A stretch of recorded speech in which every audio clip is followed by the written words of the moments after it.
One nation one election पर national conference का कहना क्या है, इस पे हमारे साथ प्रोविजनल सेक्रेटरी शेख बशीर साहब हैं। लगातार जो वन नेशन वन इलेक्शन का जो केंद्र में भी हो सकता है कि जो बिल है वो पास हो जाए वन नेशन वन इलेक्शन से। पहले हम बात करते हैं sir, one nation one election पे जो नेशनल कॉन्फ्रेंस है क्या सहमति बताती है? जी, पहली बात यह है कि नेशनल कॉन्फ्रेंस के जो मेंबर पार्लियामेंट हैं उनको वहाँ कहा जाएगा कि वो क्या स्टैंड लेंगे। वन इलेक्शन वन नेशन के मामले में बीजेपी जो है वो जम्मू कश्मीर ही नहीं पूरी हिंदुस्तान को कंफ्यूज कर रही है। मैं आपको अगर ये वाकई ही वन नेशन वन इलेक्शन में यकीन रखते थे या भरोसा रखते थे या करवाना चाहते थे, तो जब पार्लियामेंट के इलेक्शन जम्मू कश्मीर में हुए थे तो जम्मू कश्मीर के इलेक्शन क्यों नहीं कराए इन्होंने उसके साथ? तो वो कहेंगे कि नहीं जनाब, हालात ठीक नहीं थे। नॉर्थ ईस्टर्न में हालात ठीक नहीं हैं तो वहाँ भी प्रॉब्लम है।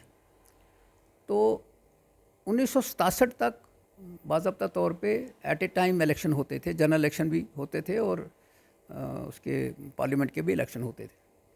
उसके बाद आहिस्ता आहिस्ता हालात बदलते गए और अब जो है ये इतना आसान नहीं है जितना वो कह रहे हैं। अब इस पर कमेटी बनी थी, कमेटी की रिपोर्ट आई है, उसके बाद इन्होंने बाज़ाब्ता तौर पे कैबिनेट ने पास किया है कि अब बिल तो आया नहीं। अभी बिल जब आएगा तो साइलेंट फीचर्स जो आएंगे उसको डिस्कस करके पता लगेगा कि ये क्या चाहते हैं, क्या क्या फ़ायदे हैं उससे हिंदुस्तान को, पूरे मुल्क को क्या फ़ायदा होगा। लेकिन बीजेपी की नीयत ठीक नहीं है। इसके अंदर बीजेपी की बहुत सी चीज़ें छुपी हुई हैं।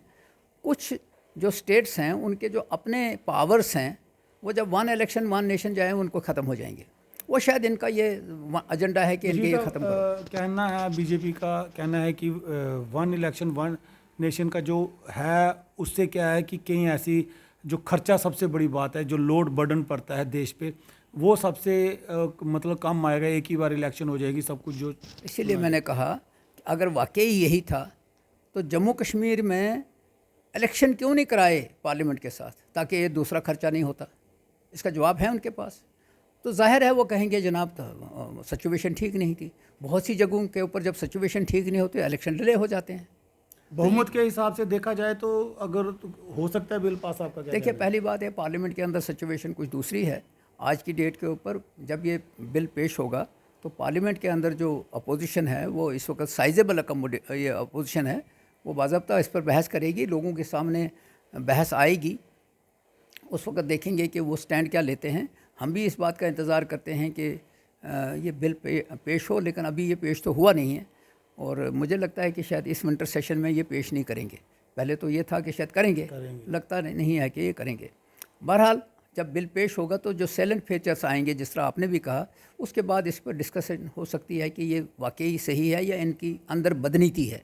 तो मुझे ये इस वक्त जो लग रहा है, ये बीजेपी जो है लोगों के उन इश्यूज़ को अलग थलग करने के लिए ये इश्यूज़ सामने लाती है जो ज़रूरत नहीं है। इश्यूज़ जो है इस वक्त इंडिया के अंदर, बेरोज़गारी बढ़ रही है। इशू इंडिया के अंदर है कि इकानमी जो है वो इंडिया की सही नहीं है। इश्यूज़ ये हैं कि पूंजीपतियों के पास इंडिया की जो है डुबागडोर जा रही है, उसको कैसे हैंडल किया जाए। वो जो पार्लियामेंट के अंदर लोग बैठे हैं, इकोनॉमिस्ट बैठे हैं, वो बहस करें। तो ये क्योंकि ऐसा बिल लाए कि चलो जी इसके साथ लगे रहो, तो मुझे लगता है कि अगर ये बिल पेश होता है तो फिर इसके ऊपर सेलेक्ट कमेटी भी बन सकती है ताकि ये बाज़ाब्ता तौर पे। इंडिया गठबंधन को आप कैसा देखते हैं? अगर दिल्ली में बात करें, अगर बाकी जो भी अन्य पार्टियां हैं, क्या उन पे? देखिए, इंडिया गठबंधन जो है मान के चलते हैं 2024 में 100 सीटें तो इंडिया गठबंधन के पास हैं। पहले तो कमज़ोर था, अब तो मजबूत है और अब तो प्रियंका गांधी भी चुन के आई हुई है, राहुल गांधी है और बहुत से खाड़गे जी हैं, सीनियर लीडर हैं जो दूसरी पार्टियों के भी हैं, वहाँ बैठे हैं। तो वो मजबूती से इसके ऊपर भी बहस करेंगे। कहीं देखने के लिए आता है कि कुछ पार्टी के जो लीडर हैं वो सहमति नहीं जताते हैं कई चीज़ों को लेके। जिस तरह से उमर साहब ने भी ईवीएम के उस इश्यूज़ पे जो बात की है कि अगर आपके पास कुछ है, वो आपने भी सुना था कि नहीं, वो ठीक बात है। मैं मान के चलता हूँ कि बहुत सी पार्टियाँ अपने हिसाब से सोचती हैं, लेकिन मजमूई तौर पे किसी एक इशू पर तो इंडिया गठबंधन तो यह है कि इलेक्शन लड़ा, इलेक्शन लड़ा तो 100 सीटों से ज़्यादा उनको सीटें मिली। क्या नाम है, ये तो बीजेपी के लिए चैलेंज हो गया ना। तो बीजेपी तो पहले ये सोचती थी कि सारी पावर हमारे पास है और उस पावर के नशे में बहुत सी चीज़ें कर तो गई। आपको लगता है यूनाइट है इंडिया गठबंधन? अभी जितने भी अभी यूनाइटेड है। डिफरेंसेस ऑफ ओपिनियन कहीं भी हो सकता है। एक घर के अंदर अगर 10 आदमी होते हैं तो 10 की अलग अलग राय होती है, ऐसा होता है, घर फिर भी चलता है। तो वैसे ही बड़ा मुल्क है और बड़े मुल्क में साउथ की एक प्रॉब्लम है, ईस्ट की एक प्रॉब्लम है, वेस्ट की दूसरी प्रॉब्लम है, तो जम्मू कश्मीर की ऑल टुगेदर डिफरेंट है। तो इतना डिफरेंसेस तो होते हैं। तो जिस तरह से हमने पहले भी एक बार बात की थी बजट को लेके भी, क्या और कई डेली वेजेस का कहना है, कई डेली वेजेस की जो सैलरी तक नहीं निकल पाती है कहीं की, अगर कोई दिन आता है दिन त्यौहार, क्या उस पर सरकार कम से कम या मिनिमम वेजेस एक्ट जब तक रेगुलराइज नहीं किया जाता, नहीं, ऐसा कुछ किया जा सकता है? पहली बात यह है कि डेली वेजेस का इशू बड़ा पुराना है और नेशनल कॉन्फ्रेंस की हुकूमत कमिटेड है कि इस इशू को सैलरी अगर उनकी टाइम टू टाइम निकल जाएगा। अब हम मैं आपको अभी तो 2 ही महीने हुए हैं। बिल्कुल। इस वक्त जो बजट है वो ब्यूरोक्रेटिक सेटअप की बजट है जी। ये मैं थोड़ा सा बताना चाहता हूँ आपको कि जब जम्मू कश्मीर में 2011 में चीफ मिनिस्टर उमर साहब थे तो मुझे जहाँ तक याद है 7,800 करोड़ की बजट थी जी। तो और लद्दाख भी साथ चलता था।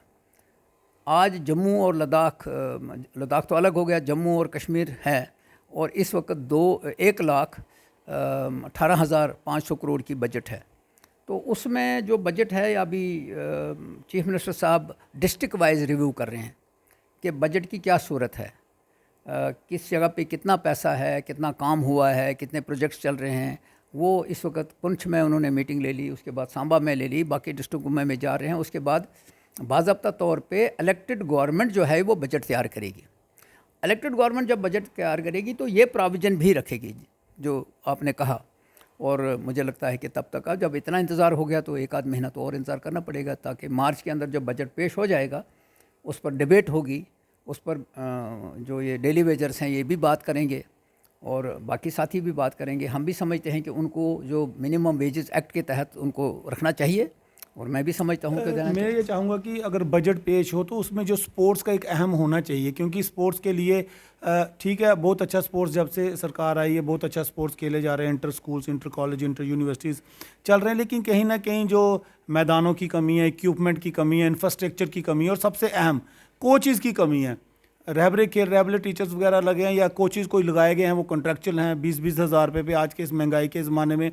कोचेज़ के लिए कोई ऐसा लगता है कि अभी तक आपके पास सूचना है कि बजट में है कुछ? बहुत सी चीज़ें करने की ज़रूरत है और आपको खुश होना चाहिए कि नौजवान जम्मू का चीफ जो ये मिनिस्टर है सतीश शर्मा जी, वो स्पोर्ट्स का मिनिस्टर है। बिल्कुल। वो इसमें डे टू डे असेसमेंट कर रहा है। मतलब वो चीज़ होगी ना सब बजट में कि बाद में आप मुतमिन रहिए कि सारे एस्पेक्ट्स देखे जाएंगे कि किस जगह पे खेल का मैदान है, किस जगह पे नहीं है, किस जगह इक्विपमेंट है, किस जगह कोच है नहीं है।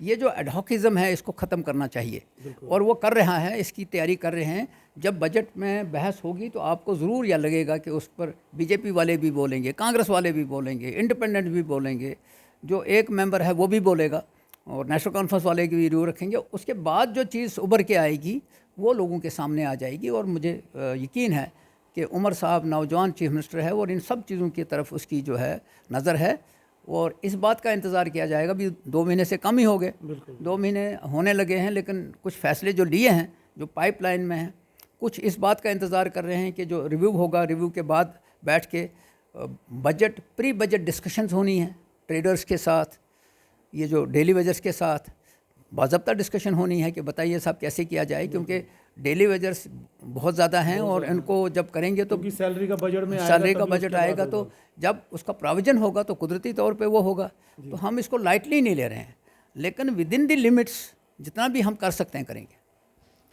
अभी हमने देखा कि कुछ स्टूडेंट्स बच्चों ने भी प्रोटेस्ट किया बीवीपी उस पर। देखिए अनफॉर्चुनेट यह है कि ये जो प्रोटेस्ट मैं कल भी देख रहा था, पहले भी हुआ था और इसमें पॉलिटिक्स इन्वॉल्व हो गया, कुछ भद्दी लैंग्वेज भी इस्तेमाल हो रही है। पहले बच्चों को मैं समझाना चाहता हूँ कि नेशनल कॉन्फ्रेंस ने तो ये पोस्टें क्रिएट नहीं की हैं। ये क्रिएट पोस्टें बीजेपी और पहले ये जो ब्यूरोक्रेटिक सेटअप है उन्होंने ही पहले की हैं, एलजी साहब ने ही की हैं, तब किसी अभी ने तक आपकी तरफ से हमारी पोस्टें नहीं तरफ क्रिएट की हैं, जो भी हुआ है ये पहले की है। हमारी तरफ से कोई चाहे वो लेक्चरर की पोस्टें थी या कोई और भी अन्य। कोई नई पोस्ट हमने क्रिएट नहीं की है। जो था हमारे पास उसको एडवर्टाइजमेंट की। आपको याद होगा कि कुछ अर्सा पहले इन्होंने कुछ एडवर्टाइजमेंट्स की थी। ये पोस्टें हमने पब्लिक सर्विस कमीशन को दे दी हैं कि भाई आप करो, ताकि ये बच्चों को लगें। अब जो पोस्टें थी वही की हैं, हमने कोई क्रिएशन तो की नहीं। जब हम क्रिएट करेंगे, इनको हक है अपनी बात करने का कि नहीं जी यहाँ हिंदी नहीं है, संस्कृत नहीं है, उर्दू नहीं है, हर एक को हक है। लेकिन जब हमने क्रिएट जो था हमारे पास बैकलॉग पड़ा हुआ, हमने कहा इसको वो करो, एडवर्टाइज़ करो ताकि बच्चे लगे।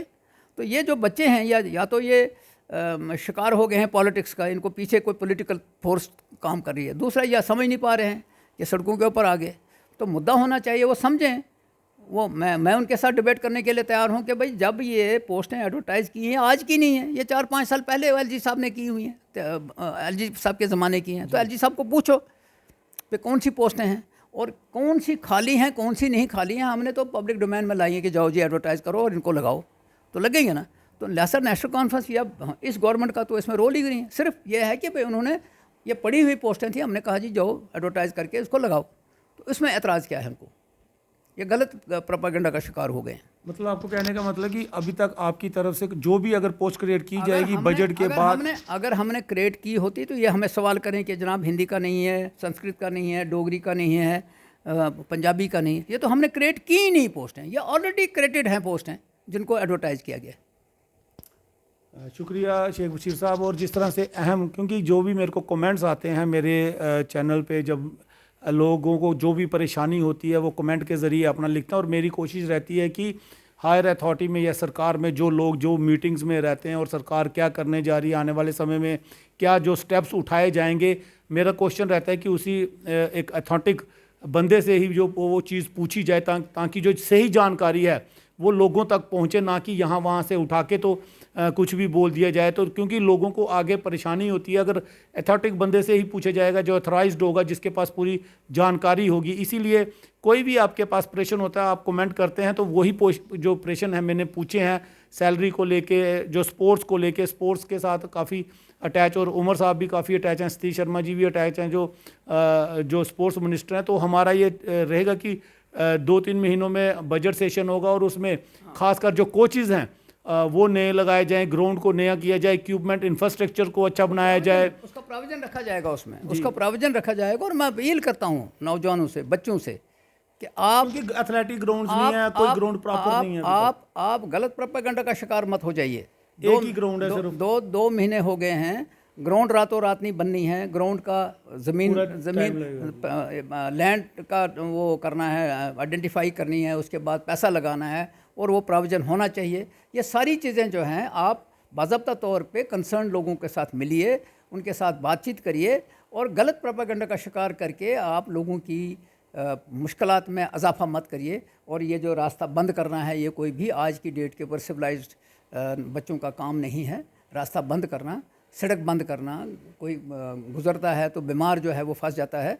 तो मैं अपील करता हूँ आपके माध्यम से कि नौजवान जो है पहले इस चीज़ को समझें, और उसके बाद जो मिनिस्टर बने हैं उनके साथ रब्ता कायम करें, उनको पूछें कि इसमें ज़िम्मेदार कौन है। हमने तो जो पोस्टें थी वो एडवर्टाइजमेंट की, नई तो है नहीं। तो फिर आप ये प्रोटेस्ट एलजी के ख़िलाफ़ है या हमारे ख़िलाफ़ है, पहले ये पता लगे। जी शुक्रिया। और जिस तरह से कोई भी कमेंट आया होगा, किसी को कोई क्वेश्चन की जानकारी चाहिए होगी, किसी से भी सरकार में बैठे हुए, तो आप मुझे कमेंट कर सकते हैं। मैं ज़रूर आपकी जो भी प्रश्न होगा वो उसको हायर अथॉरिटी में पूछने की कोशिश करूंगा। चैनल को ज़्यादा से ज़्यादा सब्सक्राइब और शेयर जरूर कीजिएगा। शुक्रिया। Thank you very much.